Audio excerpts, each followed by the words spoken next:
오늘은 겁, 두려움, 용기 이런 주제를 갖고 함께 말씀을 나누려고 합니다. 특별히 여호수아서 말씀은 이 강하고 담대하라, 두려워하지 마라, 떨지 마라, 놀라지 마라 이런 말씀들이 굉장히 반복해서 나오고, 그 여호수아에서 말씀에서 나오는 이 말씀은 사실 신명기 거의 뒷부분에 모세가 이제 은퇴를 고하면서 여호수아를 세우면서 처음으로 했던 말이 사실은 계속해서 반복되는 표현이라고 할 수 있습니다. 그래서 신명기 31장에 나온 내용이 사실 여호수아서에 계속적으로 흐르는 동일한 메시지로 드러나는 것을 보게 됩니다. 31장을 보시면 6절에 보면 너희는 강하고 담대하라, 두려워하지 마라, 그들 앞에서 떨지 마라. 7절 너는 강하고 담대하라. 8절 너는 두려워하지 말라, 놀라지 말라. 그래서 강하고 담대하라, 떨지 마라, 두려워 말라, 이 말씀이 계속해서 반복해서 나옵니다. 히브리어 단어들을 살펴보면 하자크라는 단어가 be strong으로 가장 많이 번역이 되는데, 이 강하라라는 표현으로 나오는 거죠. 그 신명기 31장도 그렇고 오늘 본문인 여호수아 1장에 나오는 강하고 담대하라 할 때 그 강하라라고 얘기할 때 이 하자크라는 단어를 쓰게 됩니다. 근데 이 하자크라는 단어는 가장 많은 것은 strong, 강해져라, strength 이런 의미가 있지만 굉장히 많은 또 비중을 차지하는 게 repair, 약간 치료하다, 고치다 이런 뜻이에요. 그러니까 너희가 강해져라라고 얘기할 때는 지금 아픈 상태, 지금 무너져 있는 상태, 지금 안 좋은 상태를 다시 고치고 강화시켜라. 그런 의미를 갖는 거죠. 두 번째로 담대하라는 아마츠라는 단어가 쓰이는데, 이것도 많은 번역은 강하게 be strong으로 쓰이지만 용기를 주다, 이런 용기 있다, 이런 것이 그 내용의 어떤 의미라고 할 수 있어요. 그러니까 강하고 담대하라, 이것은 우리의 어떤 무너져 있는 거, 연약한 것들을 고치고, 그래서 강화시키고, 그래서 용기를 가져라, 이런 의미로 설명할 수 있습니다. 강하고 담대하라의 비중만큼 또 많이 나오는 게 두려워하지 마라, 떨지 마라, 놀라지 마라, 이런 표현이 나오고 있습니다. 여기서 두려워하다, 떨다, 놀라다라는 단어를 보면 아라츠, 이것도 이제 두려움, 무서움, 공포 이런 것을 야기시키는 것을 의미하고, 이 아라츠보다 더 성경에서 가장 많이 표현되는 두려워하지 마라 할 때 그 두려움을 표현하는 건 야레인데, 이것도 역시 무서움, 두려움, 공포스러운 것 이런 것을 표현하는 단어예요. 그래서 두려워하지 마라, 두려워 말라 할 때는 야레가 쓰이고 있고, 그러니까 이 신명기에서는요 6절에 두려워하지 마라와 8절에 두려워하지 마라는 야레의 부정형이 쓰이고 있고요. 그리고 6절 끝에 있는 떨지 마라는 아마츠예요. 그래서 공포를 느끼지 마라, 무서움을 느끼지 마라 이런 의미로 쓰이고 있고, 8절의 마지막에 놀라지 마라는 히브리어 버르면 하타트라는 단어가 쓰이는데, 이 하타트는요 놀라다 이런 표현인데, 그 실제로 성경에서 표현될 때 가장 많이 드러나는 것은요 실망하다고, 그 다음에 원래 어원을 찾아보면 산산이 조각나다예요. 그러니까 두려움을 느끼고 공포를 느끼는 상태에서 첫 번째 어떤 감정적인 반응이죠. 근데 그 다음 이 놀라는 거, 하타트라고 표현되는 것은 그 다음 단계예요. 뭔가 공포를 느끼고 무서움을 느끼고 두려움을 느낀 그 다음에 그런 상황 속에 계속 거하다가 이제 마음이 실망되는 거예요. 낙담되는 거예요. 마음이 이제 이거 아니다라고, 더 이상 여기 못 있겠다, 이런 상태를 유지하면 안 되겠다라고 마음이 실망되는 상태가 놀라는 상태, 그 한국어로 놀라다라고 얘기하는 그 상태이고, 그 실망했기 때문에 이제 흩어지는 거예요. 마음이 흩어지고 사람들이 흩어지는 상태가 이 놀라는 상태예요. 그러니까 이 두려워 말라, 놀라지 말라가 약간 일종의 어떤 흐름이 있는 거예요. 두려워하는 것은 모든 사람들이 사실 어떤 위기가 왔을 때 어떤 한 번도 경험하지 못한 어떤 불안한 상태가 왔을 때 첫 번째 반응이에요. 이건 어떻게 보면 굉장히 자연스러운 감정이라고 할 수 있어요. 근데 이 놀라다, 핫하트는 그 다음에 우리 마음 가운데부터 시작되는 어떤 변화인 거예요. 그래서 그 상황 때문에 마음이 실망되고 마음이 흩어지게 되고 마음이 깨져버리게 되고 그래서 어떤 것을 같이 도모해야 되는 사람들조차도 이제 흩어지기 시작하는 그래서 분열되기 시작하는 것 그것을 하지 말라라고 계속해서 촉구하고 있어요.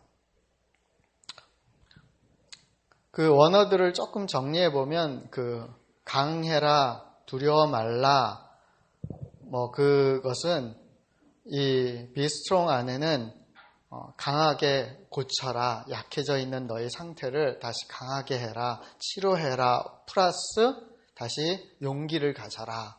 뭐 그것이 이 be strong 안에 포함되어 있는 두 가지 내용이고, 그 다음 두려워 말라, 두려움을 갖지 마라, no fear 안에는 두려움을 야기시키는 것, 무섭게 되는 것, 뭐 이런 것들을 지우는 것, 플러스 실망해서 흩어지는 것, 조각나는 것을 멈추는 것을 포함한다고 볼 수 있어요.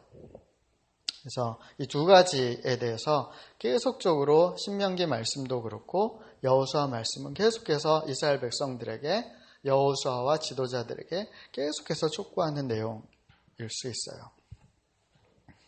왜 이렇게 계속해서 하나님께서 강하고 담대해라, 두려워 마라, 떨지 마라, 놀라지 마라 이렇게 촉구하고 계실까요? 신명기 31장에서 찾는다면 왜 그렇죠? 분명한 목적이 있는데 7절이에요. 너는 이 백성을 거느리고 여호와께서 그들의 조상에게 주리라 명세하신 땅에 들어가서 그들에게 그 땅을 차지하게 하라. 미션이 주어진 거예요. 그러니까 미션이 있기 때문에 그 미션을 이루어야 되기 때문에 연약한 상태, 무너져 있는 상태, 아픈 상태에 머물지 말고 빨리 repair, 치료하고 용기를 가져서 더 이상 그 두려움을 네 안에서 계속 증폭시키지 말고 그로 인해서 네 마음이 깨어지고 그래서 힘을 모아서 함께 나아가야 될 사람들이 흩어지지 말고 계속해서 이 미션을 이루도록 함께 전진하라 라고 촉구하는 말씀이에요. 여러분, 우리가 사실은 이 두려움의 이슈는요, 오늘 이 신명기 말씀처럼 우리가 어떤 것을 목적할 때, 무언가를 얻으려 할 때 사실은 역설적으로 증폭되는 경향을 가져요. 그러니까 평상시에 어떤 목적이 없을 때, 어떤 바라는 것이 없을 때, 무엇을 원하는 것이 없고 그냥 무념무상할 때는 사실 이 두려움이 그렇게 크게 우리한테 다가오지 않는데 우리가 뭔가를 얻으려 할 때 사실 두려움이 오죠. 뭔가를 진짜 갖고 싶을 때 딴 사람들이 너무 경쟁에 붙어서 이것이 나한테 못 얻어지면 어떡하지? 내가 진짜 어떤 시험을 통과하고 싶을 때 이거 떨어지면 어떡하지? 뭐 이런 어떤 반대급부적인 어떤 두려움들이 증폭되는 것을 보게 돼요. 하나님께서 우리를 향해서 어떤 사명을 주시고 약속을 주시고 축복을 주시고 미션을 주시고 비전을 주실 때 사실 어떤 의미에서는 우리가 싸워야 된 어떤 한 부분이 이 두려움의 이슈라고 할 수 있어요. 이건 오늘 본문 말씀에서 동일하게 나타나거든요. 여호수아 1장 6절에서 9절입니다. 계속해서 여기서도 반복되어서 강조돼요. 강하고 담대하라. 오직 강하고 극히 담대하라. 9절에 강하고 담대하라. 두려워하지 말며 놀라지 말라. 사실 아까 신명기 31장과 같은 내용이 이렇게 반복돼요. 왜냐하면 너는 내가 그들의 조상에게 맹세하여 그들에게 주리라 한 땅을 이 백성에게 차지하게 하리라. 너에게는 이 분명한 미션이 있고 약속이 있기 때문에 축복이 너에게 주어질 것이기 때문에 그렇기 때문에 마음을 강하게 하고 담대히 하라. 두려워 말고 놀라지 말라라고 요청하고 계십니다. 여러분, 두려움을 우리가 또 증폭돼서 느낄 때는 이렇게 뭔가 바라는 것이 있고 이익에 문제가 걸려 있을 때도 사실 불안과 두려움이 일어나지만, 또 두려움이 크게 증폭될 때는 두 번째 어떤 때 일어나냐면, 이건 여호수아 3장에 나타나는 건데요. 4절입니다. 이제 여러분은 한 번도 가본 적이 없는 길을 가게 될 것이요. 그러니까 한 번도 가보지 못한 길, 한 번도 경험해보지 못한 것, 미래를 알 수 없는 어떤 상황 가운데 우리가 맞닥뜨릴 때도 이 두려움, 불안, 공포 뭐 이런 것들을 느끼게 되죠.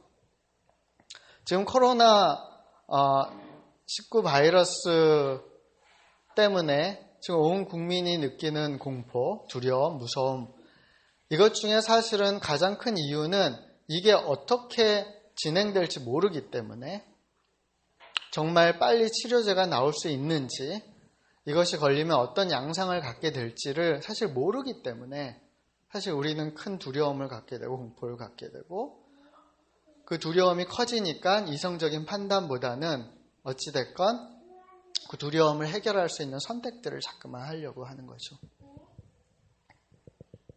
처음에 이제 예측들을 했잖아요. 이것이 빨리 끝날 거다, 아니면 이것은 어린아이들한테 걸리지 않을 거다, 뭐 어떨 거다, 뭐 이런 예측들을 했는데, 그것들이 이제 조금씩 사실은 다른 양상을 또 갖게 돼요. 그러면서 사실은 두려움과 공포가 이제 더 커지고 있고, 어제 읽은 뉴스 중에 가장 저는 좀 이렇게 저한테 그 사람들의 어떤 공포스러움 아니면 불안이 딱 느껴진 기사는 지금 임산부들 4명이 이제 걸린 거예요. 근데 그게 그냥 단지 그런 느낌으로 읽혀지지 않고, 우리 아내가 지금 임산부인데 걸렸다면 어떤 느낌이었을까? 우리가 그때 아이들 셋을 임신했을 때 그런 상황에서 코로나가 걸렸다면 어땠을까라는 생각을 하는데, 그냥 이 전문가들이 수직 전염이라고 그러거든요. 임산부 태아에 있는 아기한테 어떤 임산부의 병이 아니면 어떤 문제가 이렇게 내려오는 게 수직 전염인데, 수직 전염은 거의 일어날 가능성이 없다라고 이제 몇몇 전문가들이 얘기했지만, 사실 그거는 이제 추측이거든요. 그럼 과연 내 아내가, 내가 가까운 어떤 임산부가 자기 지금 뱃속에 아기가 있는 상태에서 이 코로나 바이러스에 걸렸을 때 과연 그 전문가들의 그 추측, 어떤 예측, 과학적인 어떤 그냥 몇 가지 근거를 통한 예측이 어떤 의미로 와닿을까? 아니면 내 뱃속에 있는 아기한테 만에 하나 그것이 전염되면 어떨까? 뭐 그 생각이 더 지배할까? 뭐 이런 생각들을 하는데, 참 마음이 참 아프더라고요. 그리고 그 임산부들이 느끼는 그 불안감, 공포, 두려움, 그것이 얼마나 클까를 생각하는데 참 그렇더라고요. 그러니까 가보지 않은 길이기 때문에, 설령 가봤던 길일지라도 그런 경험을 하게 되면, 이전에 우리 선배들은 나와 같은 상황에서는 이런 일이 안 일어난다라고 얘기하지만 첫 번째 내 케이스일 수도 있지 않을까라고 우리는 상상하면서 두려워할 수밖에 없는 우리들인데, 아예 한 번도 가보지 않는 상황들에 맞닥뜨릴 때 우리는 어떤 공포와 두려움을 느낄까예요.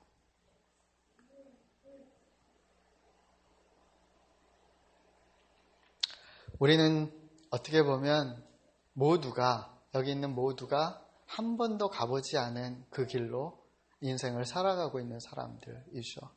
다 비슷하게 살아가는 것 같고 고만고만하지만, 어떻게 보면 각자 한 명 한 명은 한 번도 겪어보지 못한 삶의 그 행보들을, 선택들을 해가고 있는 것입니다. 그렇기 때문에 어떤 의미에서 우리가 두려움을 느끼는 것, 무서워할 수밖에 없는 것, 공포감을, 때로는 불안을 느낄 수밖에 없는 것이 아닌가 싶어요. 그런 우리들을 향해서 하나님께서는 분명하게 선언하시는 거죠. 강하고 담대해라, 두려워 말라, 놀라지 마라.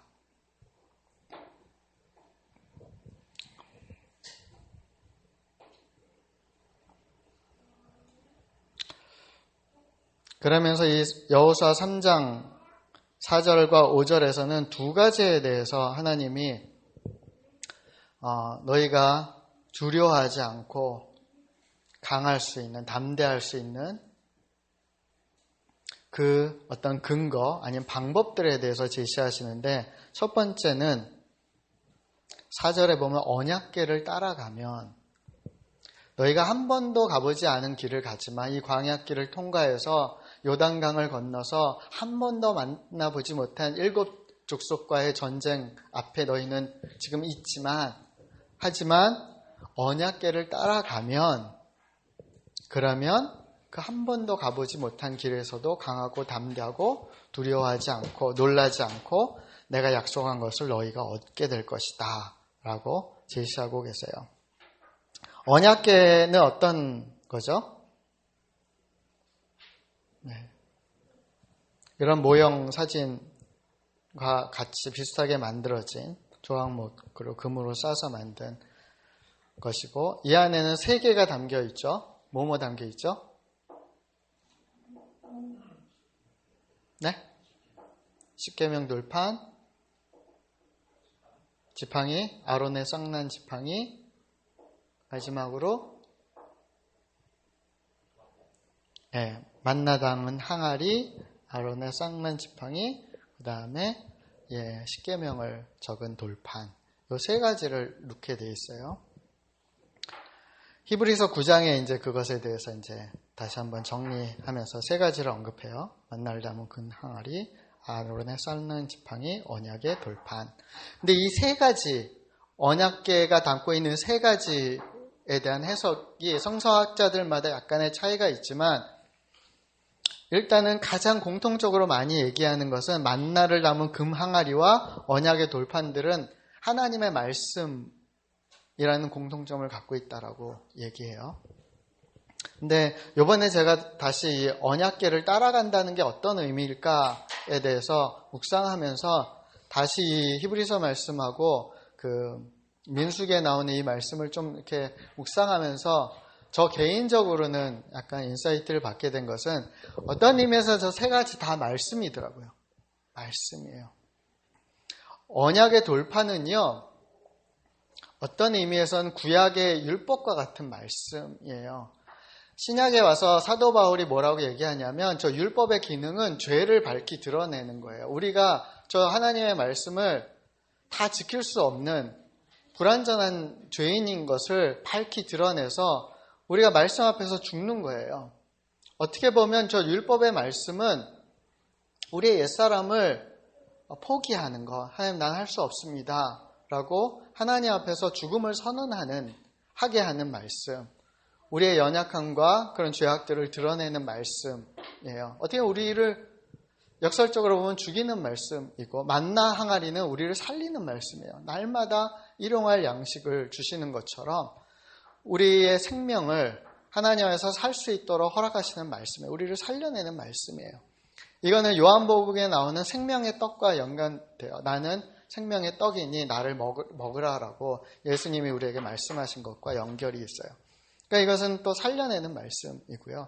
아론의 쌍난 지팡이는 민수기를 읽어보니까 이 아론의 쌍난 지팡이를 통해서 그 당시에 불평하고 원망하는 이스라엘 백성들에게 하나님이 뭐라고 얘기하시냐면, 더 이상 불평하지 않도록, 더 이상 불평하고 하나님의 말씀에 불순종하고 따르지 않는 일들을 이제 더 이상 하지 않도록 이 아론의 쌍난 지팡이를 통해서 내가 분명히 너희에게 선언하고, 이것을 바라볼 때마다 너희가 불평하고 원망하고 따르지 않는 일들을 하지 않도록, 순종할 수 있도록, 말씀을 실천할 수 있도록, 끝까지 말씀을 실행해서 이것을 열매로 맺히게 할 수 있도록. 왜냐하면 이 아론의 쌍난 지팡이에서 쌍만 난 게 아니라 꽃이 피고 열매까지 맺히거든요. 그래서 열매까지 맺히는, 불만과 원망을 내려놓고 순종하고 실천함을 통해서 말씀의 열매를 맺히기까지 하는 거예요.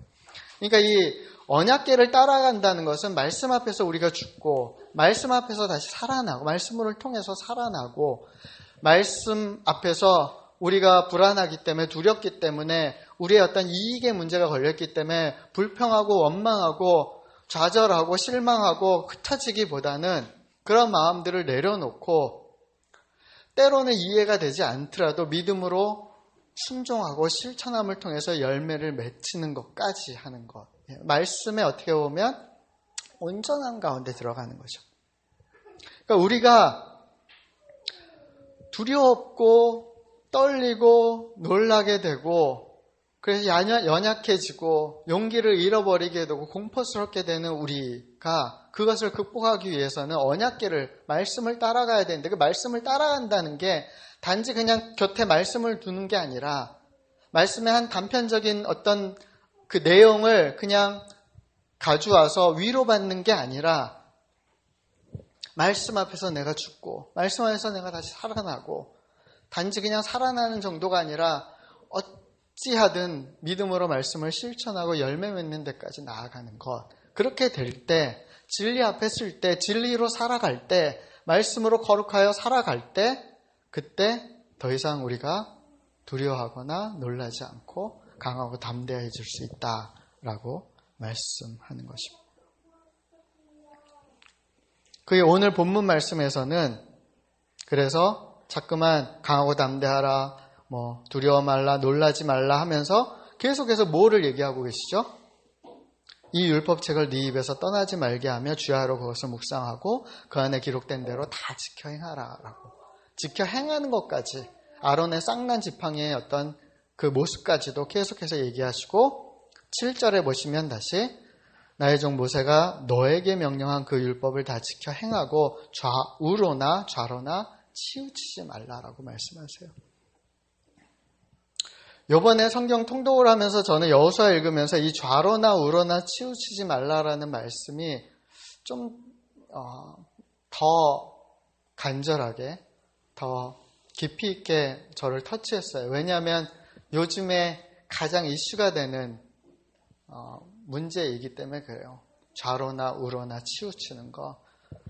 사람들이 요새 자주 계속해서 질문하는 내용이 아닌가 싶어요. 좌로나 우로나 치우치는 것. 너 좌쪽이야? 우쪽이야? 정치적인 어떤 편향성에 대해서도 우리는 계속해서 묻죠.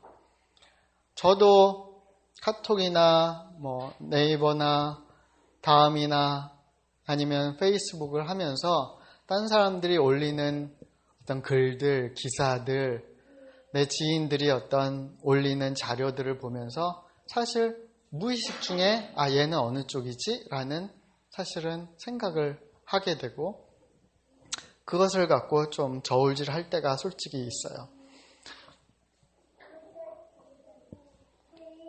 이 사람은 과연 어느 쪽 지지자일까? 어느 편일까? 어느 성향을 갖고 있을까? 우리 편일까? 아니면 반대 진영 편일까? 어느 쪽을 더 하는 사람일까? 이런 질문들을 요즘 많이 하고 그것에 따라서 사실 그룹이 져지기도 해요. 근데 이 우리 편인가? 아니면 저기 편인가? 이 이슈는요. 위기가 점점 강해질수록 위험 요소가 점점 커질수록 불안과 두려움, 공포가 점점 커질수록 사실은 이 편가르기는 더 강화될 수밖에 없어요. 그러니까 이 두려움하고 사실은 같이 가는 어떤 부분이 있어요. 그래서 아까 두려움에는 두 가지로 많이 영향을 받는다고 했잖아요. 하나는 미션, 뭔가를 내가 얻으려 할 때, 또 이 두려움은 굉장히 증폭되는 경향을 갖고, 두 번째 어떤 불안과 위험의 요소가 커질 때 전혀 예측할 수 없을 때도 이 두려움과 공포가 커지는데 이 편가르기도 마찬가지라고요. 내가 뭔가 어떠한 이익의 문제가 달려 있을 때 그럼 과연 나를 진짜 도울 수 있는 사람, 나의 입장을 대변할 수 있는 사람, 아닌 사람을 사실은 빨리 판단해야지 사실 이익의 문제, 내가 뭔가를 얻어야 되는 미션의 문제를 사실은 해결할 수 있죠. 가장 단적으로 나타나는 게 게임이잖아요. 게임 하다 보면 그러면 뭔가 승리라는 목표가 선명해지면 그러면 내 편이냐 네 편이냐가 빨리 나타나야 되고 그것에 따라서 내가 방어해야 되고 때로는 힘을 모으기도 해야 되는 것처럼 우리의 삶 가운데도 마찬가지예요. 불안해지고 위험 요소가 커질 때도 마찬가지죠.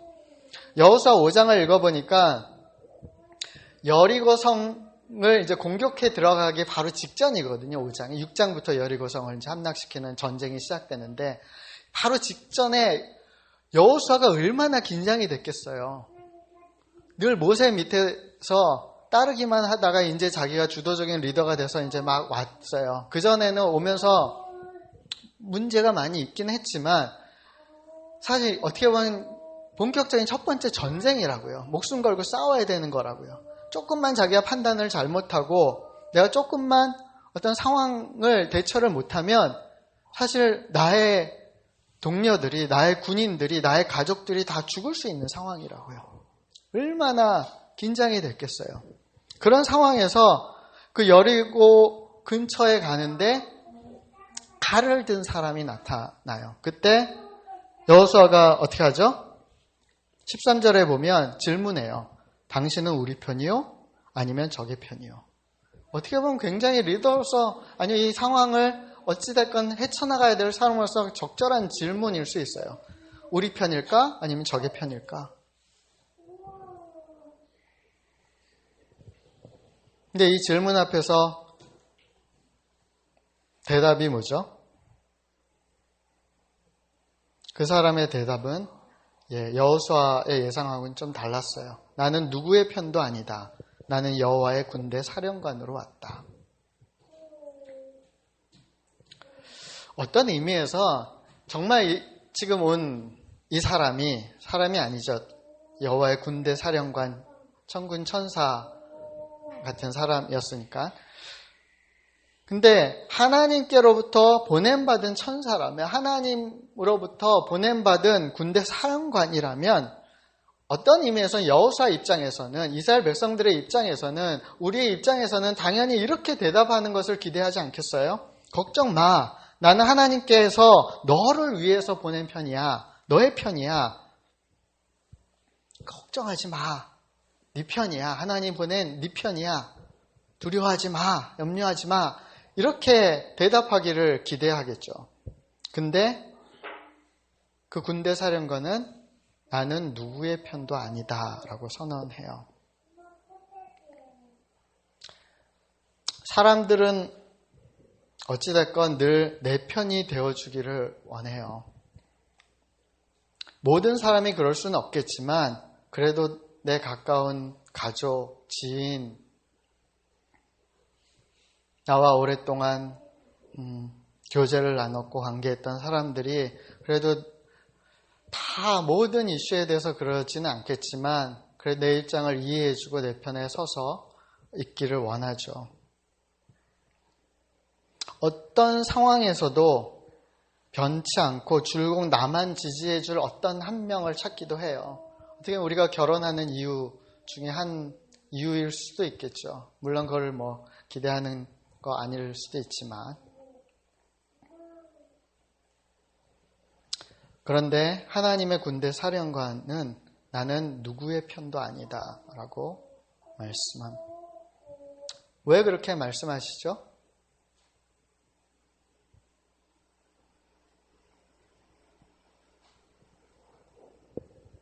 하나님의 선, 하나님의 정의, 하나님의 공의는 누구에게나 공평하시기 때문에, 그러니까 하나님의 의는 정말 공의이기 때문에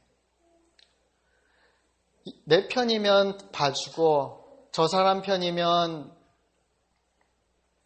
편견을 갖고 그냥 규정해버리는 것이 아니라 누구에게나 공평하고 누구에게나 정의롭게 그렇게 대하시는 분이기 때문에, 그러니까 온전한 선이시기 때문에 그래요. 그래서 여러분 우리가 하나님 앞에 나아갈 때 내 편이 되어주세요가 아니라 하나님 나는 하나님의 편에 서겠습니다 라고 결단할 필요가 있는 거죠. 내가 하나님의 편에 서겠습니다 라는 그 선언은 나는 좌나 우로 치우치지 않겠다라는 말씀과 통하는 말씀이에요. 내 편이냐 네 편이냐 나누는 일을 멈추는 것, 당짓는 일들을 이제는 포기하는 것. 나는 이제 누구의 편도 아닌 것, 오직 하나님 편에 서서 그분의 말씀만을 따르기로 결정하는 것. 그것이 사실은 하나님을 믿고 하나님을 따르는 예수 그리스도로 말미암아 모든 사람과 평화를 누려야 되는 우리 그리스도인들의 사실 현주소, 정체성이라고 할 수 있어요. 이게 사실은 생각보다 쉬운 이슈는 아니죠. 왜냐하면 우리가 누구의 편도 되지 않는다는 것은 외톨이가 될 수 있는, 외로움을 느낄 수 있는, 누구에게도 인정받지 않고 누구에게도 수용되지 않는, 그냥 어떻게 보면 그냥 독불장군 같은, 돈키호테 같은 그냥 그런 사람으로 치부될 수 있기 때문에 그렇습니다. 그래서 강하고 담대하라, 두려워 말라, 놀라지 말라 라고 말씀하실 때 꼭 하나님 뭐를 얘기하시죠? 내가 너와 함께 할 거야. 너 외톨이가 아니야. 너 혼자 있지 않아. 내가 너와 함께 해. 네가 나와 함께 할 때 바알에게 무릎 꿇지 않고 어느 쪽에게도 무릎 꿇지 않고 하나님과 함께하는 그 7,000명의 사람이 너와 함께 할 거야.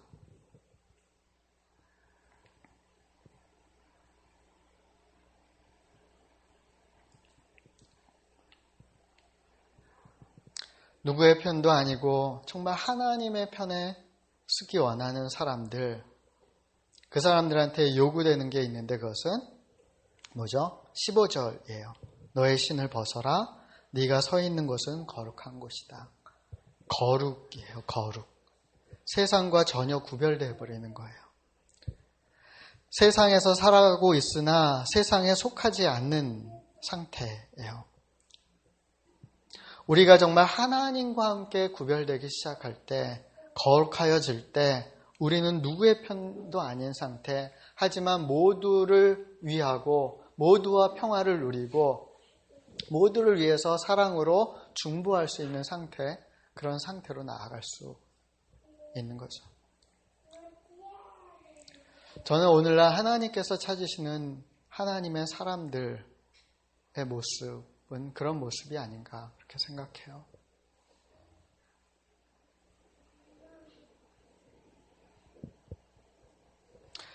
우리가 어떤 편에 자꾸 소속되기 시작하는 순간 우리는 본의 아니게 다른 편에 소속되어 있는 사람들을 향해서 판단과 미움과 때로는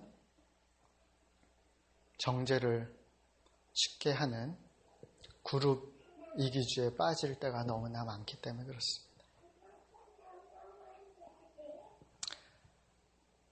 사랑하는 여러분, 나는 누구 편도 아니다 라고 선언한 그 하나님의 군대 장관, 그 선언이 우리의 선언이기를 간절히 소원합니다. 이제 여러분은 한 번도 가본 적이 없는 길을 가게 될 것이요. 그러나 언약궤를 따라가면 어느 길로 가야 할 것인지 알 수 있을 것이요. 언약궤를 너무 가까이 하지도 말고 2,000규빗 정도 거리를 두고 따라가시오. 그것은 우리가 전적으로 거룩하지 않기 때문에 하나님이 보호 차원에서 말씀하시는 거죠. 그리고 5절에 보면 여호와를 위해 자신을 거룩하게 하시오 라고 명령하세요. 왜 여호와를 위해서 자기를 거룩하게 하라고 하죠? 이 거룩은 하나님과 함께하는 것과 같이 가는 거예요. 그러니까 이 표현을 좀 더 의역해서 보완해서 얘기한다면 여호와와 늘 함께하기 위해서 자신을 거룩하게 하시오 라고 풀어도 의미는 통한다라고 봅니다.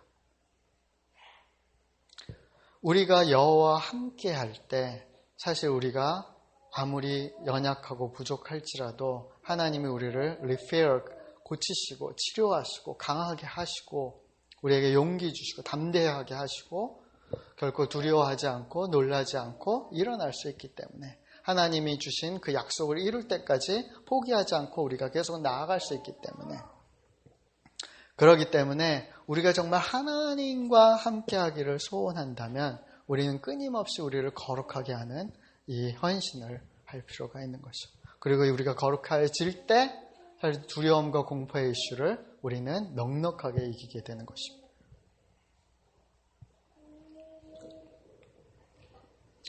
강하고 담대하라. 오직 강하고 극히 담대하라. 강하고 담대하라. 두려워하지 말며 놀라지 마라.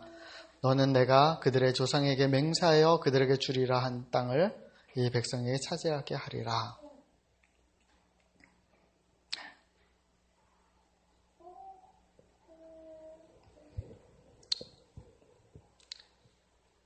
하나님의 말씀, 언약궤, 그 말씀을 계속해서 묵상할 뿐 아니라 행하고 그리고 늘 하나님과 함께 동행해라.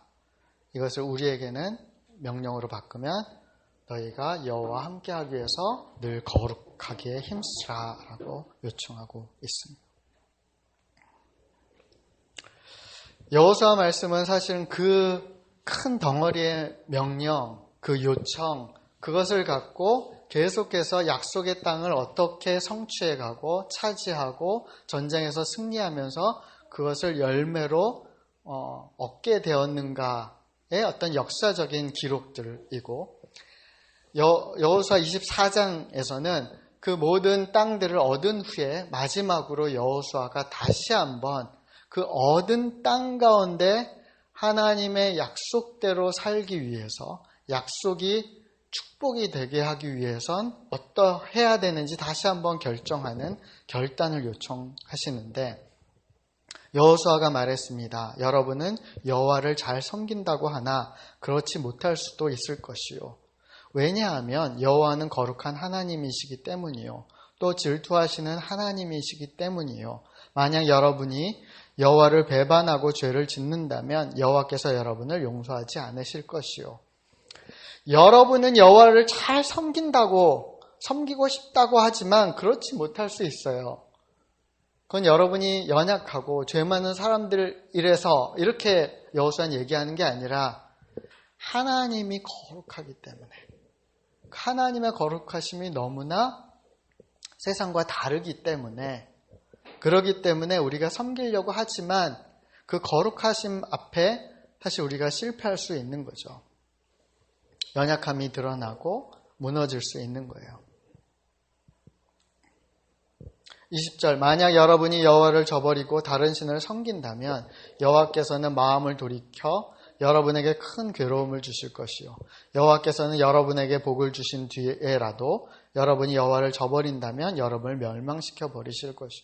이미 하나님의 약속대로 그 가나안 땅을 얻었고 그래서 하나님의 그 땅 가운데 지금 밟고 있지만 디딛고 있고 그 땅을 누리고 있지만 그럼에도 불구하고 우리가 하나님을 저버린다면 그러면 그 하나님의 그 거룩하심 때문에 우리가 실패할 수 있고 멸망당할 수 있다라고 경고하고 있어요. 그러자 백성이 여호수아에게 대답합니다. 아닙니다. 우리는 여호와를 섬길 것입니다. 여호수아가 다시 말합니다. 여러분이 이제 여러분 스스로 여호와를 섬기겠다고 주님을 선택했소. 그러니 여러분 스스로가 증인이 된 것이요. 백성이 대답합니다. 예, 그렇습니다. 우리 모두가 증인입니다. 23절 같이 읽겠습니다. 그러자 여호수아가 말했습니다. 이제는 여러분 가운데 있는 거짓 신들을 버리시오. 여러분의 마음을 이스라엘의 하나님 여호와께로 향하시오. 이것이 마지막으로 여호수아가 이스라엘 백성들에게 요청한 거예요. 우리 가운데 있는 거짓 신들, 우리가 의지하는 어떤 것, 우리가 하나님의 자리를 대체하고 있는 것, 그것들을 과감하게 버리라고 요청하고 있어요.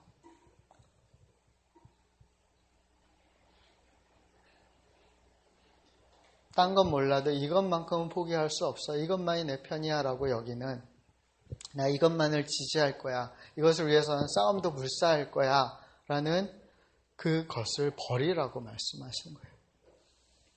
그리고 우리의 마음이 오직 하나님 여호와께로 향하도록 요청합니다.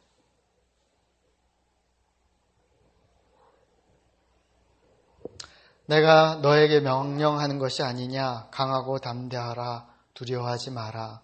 놀라지 마라. 네가 어디로 가든지 너의 하나님 여호와가 너와 함께 하느니라 하시니라. 이 말씀을 우리 모두가 마음으로 받고 삶으로 받고 그리고 삶의 어떤 방향, 결단으로 받아들이게 되기를 축원합니다. 그리고 함께 하시는 여호와 하나님, 그 거룩하신 하나님 때문에 우리가 세상에 속하였지만 세상 그 어떤 것에도 영향을 받지 않고 오직 하나님의 그 선하심과 하나님의 공의와 하나님의 그 사랑하심의 영향을 받고 그 뜻대로 살아가는, 그 뜻대로 열매 맺는, 그 뜻대로 약속을 받고 그 약속을 성취해가는 하나님의 사람들로 일어나게 되길 예수의 이름으로 축원합니다.